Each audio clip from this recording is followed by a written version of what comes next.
nagmamadali ka ba na magkamotor na? Okay, puntahan muna si Rosie Rush 125.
Mga 2 years ago mga ka-riders, na-review na natin itong Rosie Rush 125.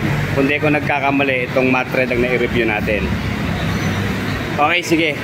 Nandito na rin lang yung presyo niya. Unahin na natin yung price para dun sa mga nagmamadali. Okay, ang cash price po ni Rosie Rush 125 ay nasa 50,000 pesos sarado. And then no down payment po siya, straight monthly. Kaya ito, sabantalahin nyo na po yung promo ng Rosie ngayong buwan ng October. Pero mukhang matagal na po itong promo na to eh. Tingin ko mananatili ito na no down payment. Okay, ayan sa 36 months po, 3 taon, 2,450. Sa 2 taon po, 3,275. Sa 1 taon naman po ay 5,755. And then ayan, rebated po siya ng 300 kapag up to date kayo magbayad. Okay ha, wala tayong problema sa presyo. Okay, bali 4 na kulay po ang available dito sa Rosie Rush 125. Ito nga pong matte red, and then matte blue, and then ang glossy naman po niya yung black at saka gray. Okay, as of October 13, 2023, Friday the 13 po ngayon, pero swerte po tayo, hindi tayo malas, hindi po totoo yun. Ang available po rito sa Rosie branch, Santa Cruz, Laguna. Okay, naka-display po dito yung kanilang Flex 125 na kulay white. Rosie Passion, card pa rin po siya. Ayan, matte red at saka matte yellow o glossy yellow. And then ito nga po yung Rosie Rush na matte red. And then ito si Rosie Bantul 110cc. Okay, si Rosie Bolt 125. And then ito yung kanilang magandang cyan na kulay po na Rosie Flex. Okay, sa likod po ito mga pan-tricycle po yung kanilang Rosie Macho. Okay, yan ito po. Meron pong red, black at saka red pa rin. Okay, mga 125 po na pan-tricycle.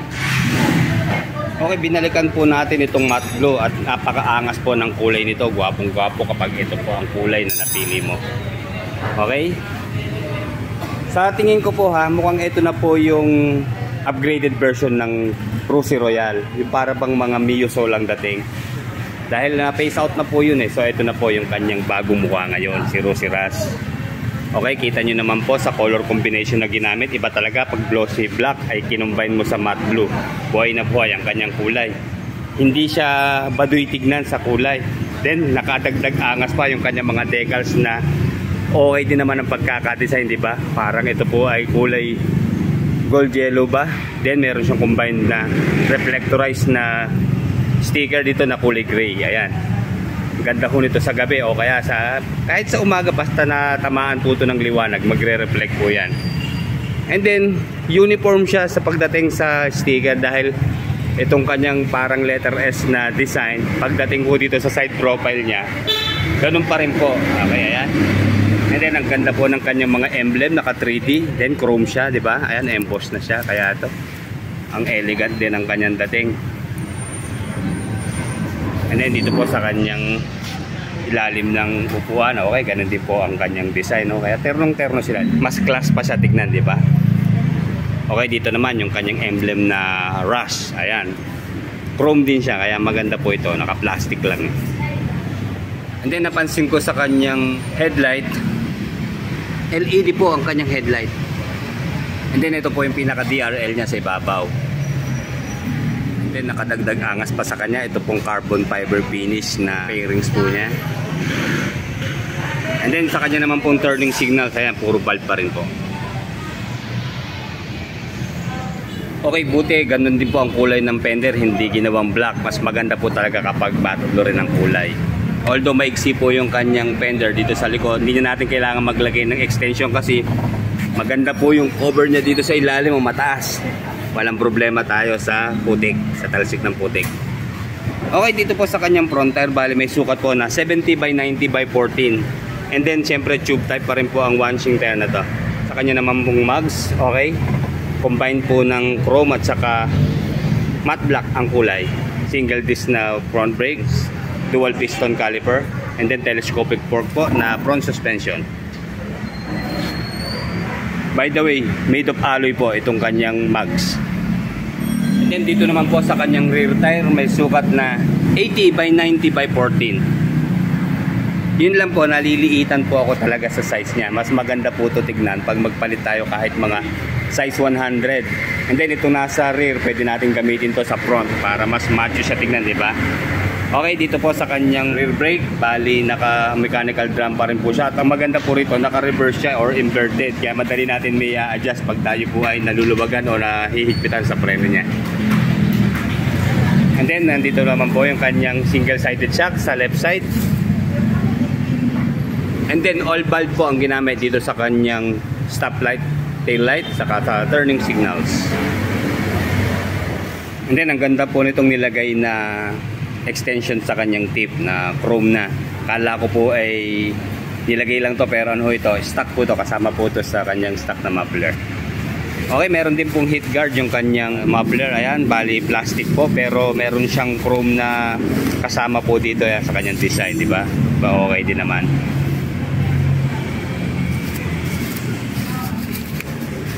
And then ito maganda, meron pong extra pa na tire hugger dito po sa ilalim dahil sigurado hindi masyadong malapad yung kanyang back fender o itong kanyang rear fender, magtutulong po sila.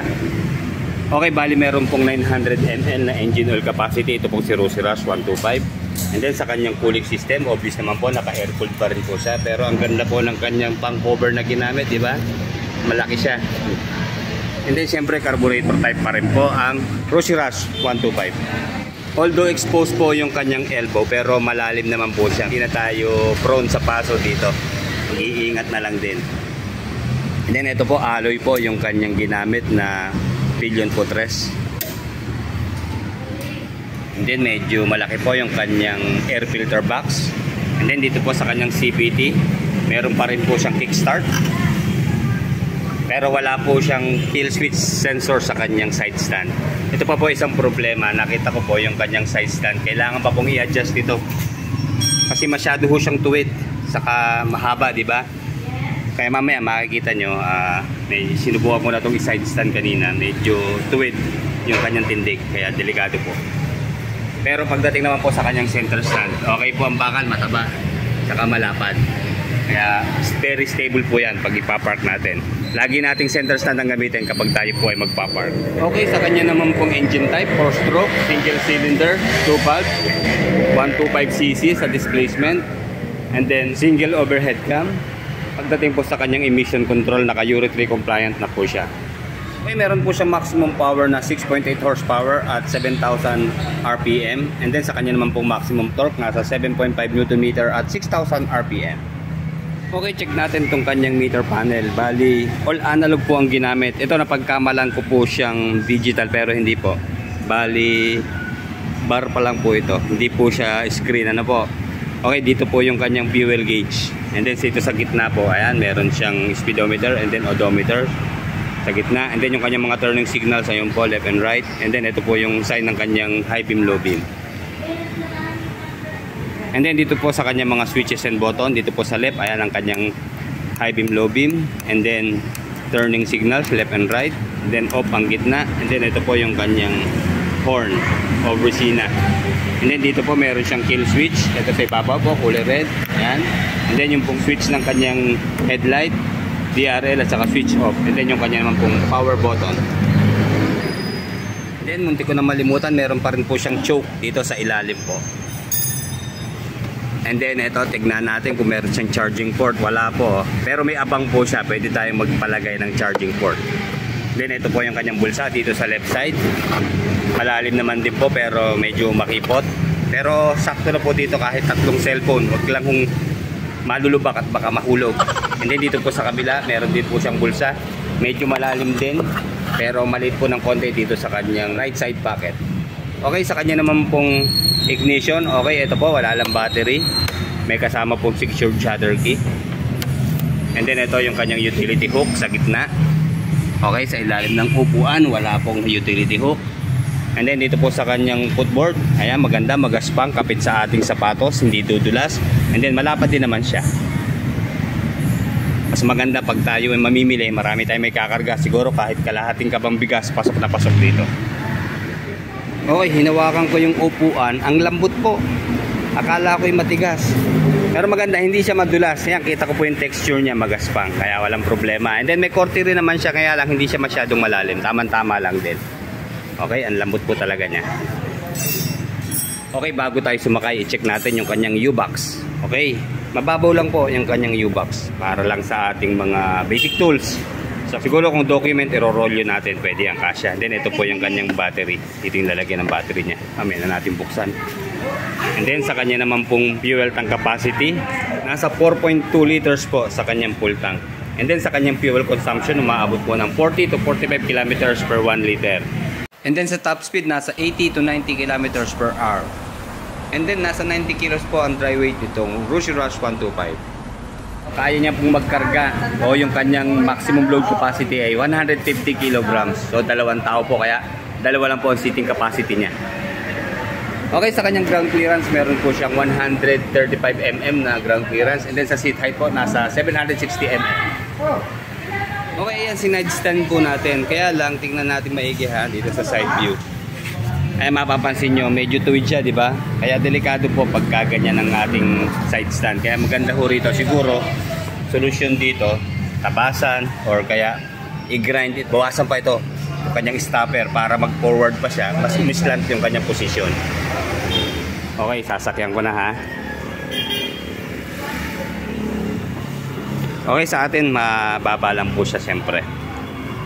Dahil mahaba po ang ating mga binti at hita. O ayan, mapaupo o makatayo, lapat na lapat ang ating mga paa. Okay, dahil malambot po ang kanyang upuan, check na rin natin kung malambot din yung kanyang single-sided shock. Okay, malambot po. Kaya sumusunod po yung kanyang body, kaya kahit malubak tayo ng medyo malakas, hindi tayo masasaktan dito. Okay, check natin kung maluwag talaga itong kanyang footboard. Okay, ayan. Mahaba ang ating paa, pero hindi, size 9 lang po. Meron pang magkabilang allowance, kaya maluwag po ito. And then dito, kahit meron siyang pocket, may space pa rin yung ating hita. Maluwag pa rin makakagalaw ang ating tuhod. Basta ugalin lang po natin ha. Pantay lang po natin yung ating tuhod dito sa kanyang pinakaharap. Huwag po tayo masanay na nakabukaka. Dahil may tendency po baka mahagip ang ating hita pag masyado tayong bigaka. Kaya dapat po talaga pantay. Okay? Ayan, malayo po yung kanyang manibela sa ating tuhod o hita. Ayan. Hindi siya dumidikit. May mga 2 inches pa pong pagitan. Kaya maganda po ang kanyang riding position dito. Komportable po talaga. Okay, pwede naman tayong umatras pa kung nalalapitan tayo, di ba? Kung tayo ay masyadong mahaba, atras-atras lang tayo, lalo solo lang tayo. Okay, testingin natin yung kanyang rear brake. Okay, ito mahina pa rin, no? Baka hindi pa niya adjust. Ito, mahina po. Meron naman siyang kagat pero napakahina po. I-adjust na lang to. Drum brake po itong sa rear. Dito sa front, check natin. Okay, ito, may malakas to dito. Okay, tumutukod agad pagdating natin sa half press. Ayan.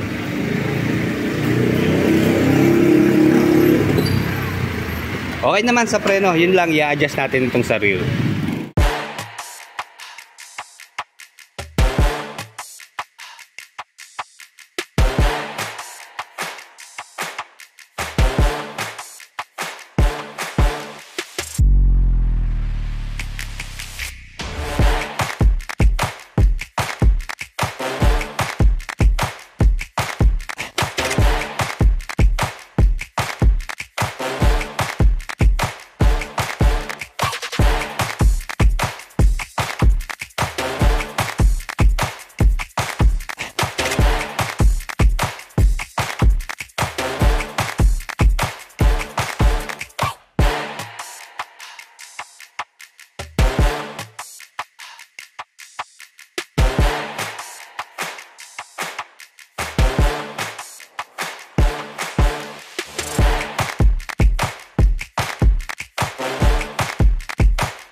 Hanggang sa muli, like, comment, and subscribe sa ating channel. Salamat po.